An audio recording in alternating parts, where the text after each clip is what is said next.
everyone, Algeltra the SideQuest Gamer here, and lately I've been in the mood to play something on the Super Nintendo. Okay, it may not be the most original review of all time, but I've been meaning to review these games for a long time. Every 10th review, I usually review one of my favorite games of all time, but it would be odd just to review that game for this game. And I know reviewers like Exo Paradigm Gamer and Geek Critique have posted their reviews. I will just say that the Donkey Kong Country bandwagon was filled even before they were born, or at least when they were very young, and I highly recommend checking out their reviews of it. But hey, I never said that every review I was going to do was going to be of a hidden gem. And since a lot of you like my Punch-Out and Sonic reviews, what's the harm in reviewing another beloved classic? Despite being innovational for its time, does it still hold up? Well, let's find out. Donkey Kong Country is a 1994 platformer developed by the highly revered Rare and published by Nintendo on the SNES. And let me tell you, there is so much history to this game. The game started development shortly after Rare employees Chris and Tim Stamper experimented with 3D sprites on an, at the time, highly advanced Silicon Graphics workstation, and originally focused on making a boxing game with said 3D sprites. Despite not making it far in development with the boxing game, Nintendo, however, were really impressed by their progress when they visited Rare's Twycross studio. So after negotiations with Rare, Nintendo bought 49% of the company's stock. Afterwards, the Stampers were given permission by Nintendo to make a new Donkey Kong game with the Alias and Silicon Graphics technology for the Super Nintendo, and so a development team consisting of 12 people worked on this game for approximately 18 months, and when it was released, it sold very well. In fact, it's the second best-selling Super Nintendo game of all time. Not only did this game sell copies, but it also sold Super Nintendo consoles. Back in 1991, you either chose your console on either Super Mario World versus Sonic the Hedgehog. Although the Super Nintendo sold well, many kids already had a Sega Genesis in 1989 and 1990, making the Sega Genesis a real threat to the Super Nintendo sales. And there really weren't any tiebreakers because like every month from like 1991 to 1994, it was either one month the Sega Genesis sold better, the other month the Super Nintendo sold more. It just fluctuated. But then, in 1994, people saw the visual glory of Donkey Kong Country, and guess who won the console wars?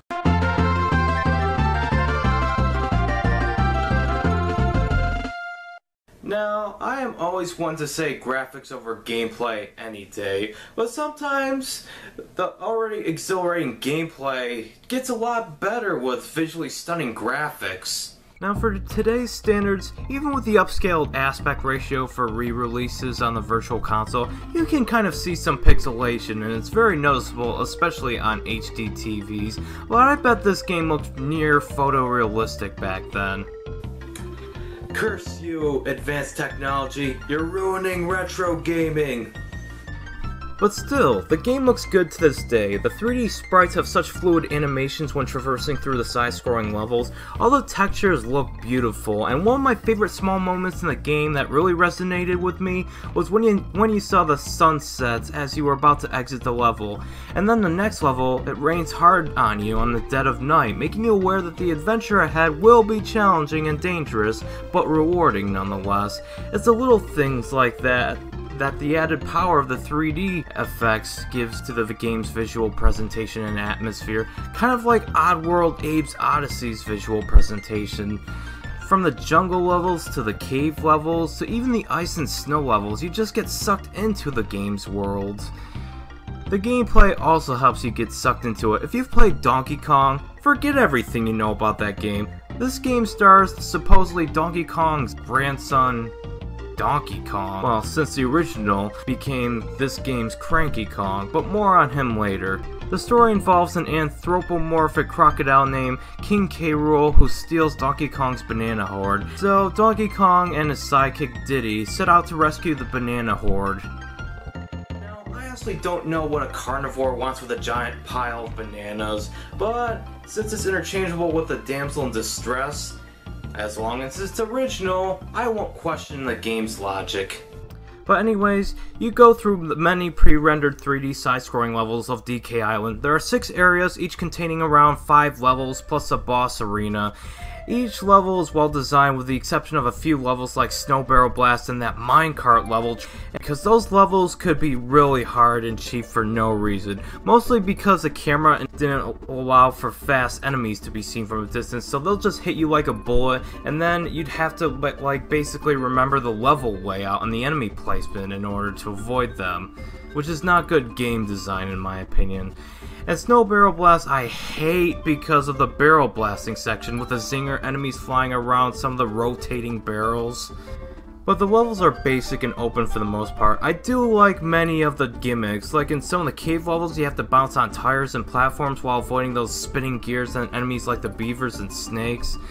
Now, I don't really have a favorite level in the game per se, but I do love most of the underwater levels because of the music and visuals just blending together in addition to the well done swimming physics, and the many dangers like the squids, sharks, gears, croctopie, and so many more.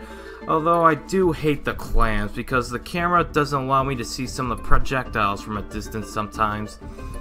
And when swimming upwards in the underwater levels, I wish the camera would pan upward where the conchs are at the bottom and what's ahead is on top, so when the conchs stop moving upwards, the camera would recenter itself on them instead of always centering on the conchs. But that's not game breaking, as the game is fair with its checkpoint system, but sometimes you'll just run into an enemy while swimming upwards, which doesn't feel like it's my fault, but rather the camera's. I also enjoy the jungle levels, the forest levels, and the cave levels because it's just some of the most fun I've had on the Super Nintendo. However, some of these aspects could have been overused or implemented poorly on some levels. Like, I personally cannot stand the factory levels, since platforming on those flaming barrels are a pain in the neck. And don't get me started on the blackout basement factory level. And while Snowy Barrel Blast abused the barrel blast mechanic thanks to adding those zingers along with the automatically rotating barrels. But for the most part, the level design is very good.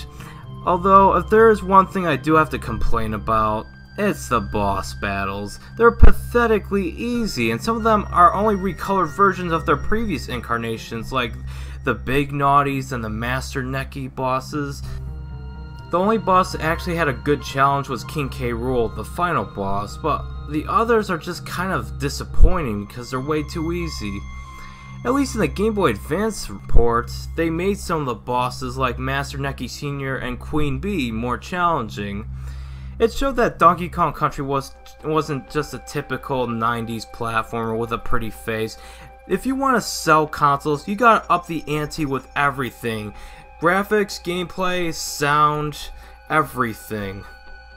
They also included animal buddies, which were basically like Yoshi from Super Mario World, but better. You have Rambi the Rhino, Winky the Frog, Espresso the Ostrich.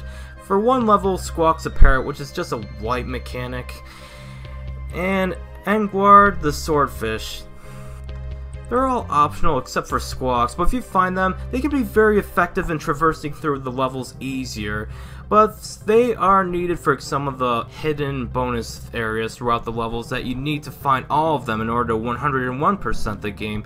Like in one of the snow levels, you need Espresso the Ostrich to hover a long distance in order to reach a bonus barrel that the conchs couldn't reach otherwise. But knowing in order to 101% the game, you don't need to actually beat the bonus room challenge, except for one in the factory level you need to beat in order to access another with a prize barrel.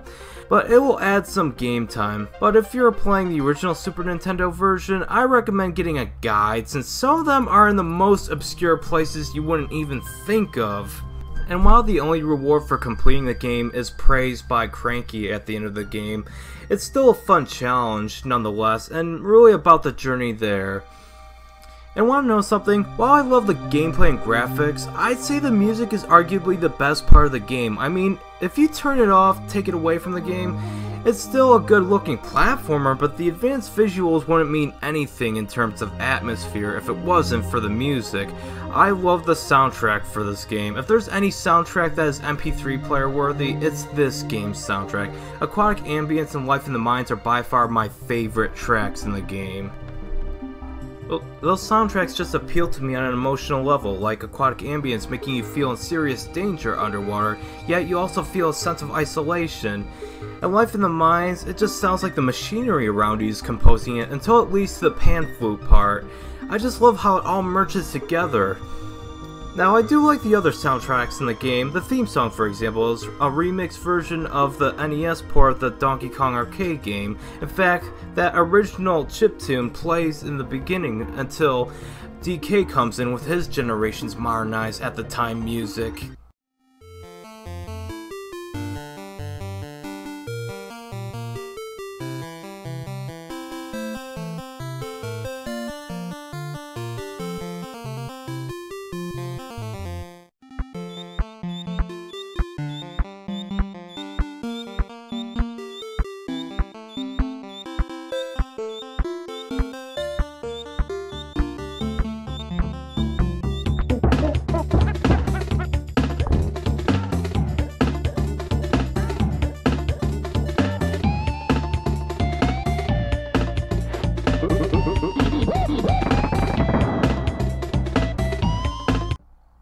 The bonus room theme I love for being upbeat and extremely catchy. In fact, I constantly debate whether I like this bonus room theme or the sequel's bonus room theme. I guess I'll find out next week. And the other soundtracks like Forest Frenzy and Island Swing, while they are pretty good in their own right, Gangplank Galleon sure is a great final boss theme, as the later part is fast paced and it just gets you in the mood to defeat King K. Rool and reclaim your banana hoard. David Wise, Evelyn Fisher, and Robin Beanland did an excellent job composing this game's soundtrack, and it is commonly believed that David Wise was the mastermind of it, since he's known for combining ambience with percussion, and is often credited as such. However, in an interview, Wise did state during the development of Donkey Kong Country, they evenly contributed to the soundtrack, and I do believe that is the case, as some of the soundtracks sound different in style, but equally amazing nonetheless. And all three have done a phenomenal job, since the soundtrack really pushed the Super Nintendo's technical limits in terms of cartridge space. Now, as for other aspects of this game, I personally enjoyed the side characters like Funky Kong, who provides you with a fast means of transportation around DK Island, and has the personality of like one of those cool 90s kids. And I especially like Cranky Kong because he's just so mean and bitter about the advancements in gaming, and he would constantly break the fourth wall and criticize the game he's mainly in for its fancy graphics with no gameplay, quote unquote, even though he's just jealous that this game is superior on a technical level to his arcade game. Although, I never really care about Candy Kong, to be honest. I'm supposed to be under the impression that she's DK's love interest, but I don't know. DK seemed to be more in love with the banana hoard that King K. Rool stole. Although she is useful for saving the game, but So does Donkey Kong Country still hold up? Nah. It aged poorly, blah blah blah. It's unplayable, 4 out of 10. Just kidding, you know it does. The game is still aesthetically pleasing to the eye, and accompanied with a good gameplay and the excellent soundtrack, this game is still being played to this day by even today's new generation of gamers thanks to digital distribution on the Wii U. It should be around $8 to download, which is a very good deal. Even if it was $50, it would still be worth the price of admission. So overall, I would give this game the honorary 95 out of 100. It's a great retro game to play, and definitely worthy of being called a timeless classic. And don't listen to Cranky Kong, because he says that this game is all graphics and no gameplay. No, this is more gameplay than graphics. I mean, the graphics are great, the soundtrack is great, everything about this game is great, except for a few levels, but that's just a few levels out of the many levels in this game. Now, you may have heard on the internet that there's like a rumor going around that Nintendo's Shigeru Miyamoto said that gamers would tolerate a mediocre platformer if the graphics are pretty. Something along the lines. That's just a paraphrasing of what he said, or what he supposedly said, but I'd like to dispel this rumor because he did say in a video that he never said that and in fact supervised the team while it was being worked on. Although, knowing that at the time Shigeru Miyamoto was working on Yoshi's Island, I bet he was under a lot of pressure to make it look as good as Donkey Kong Country. And I don't think he would say that. He created the Donkey Kong franchise. I'm pretty sure he was happy to pass the torch to Rare, and I'm pretty sure he was very happy with the final product as it came out. So, don't believe in these internet rumors. Whether he did say it or not, I don't know, it's none of our business really.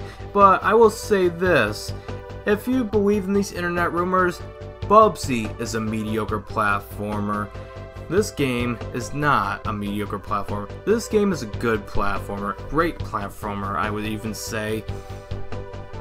Now this game did get 2 sequels, and if you want to hear my thoughts on them, tune in next week and the week after, same time, same channel. Thank you so much for watching, and remember to stay awesome.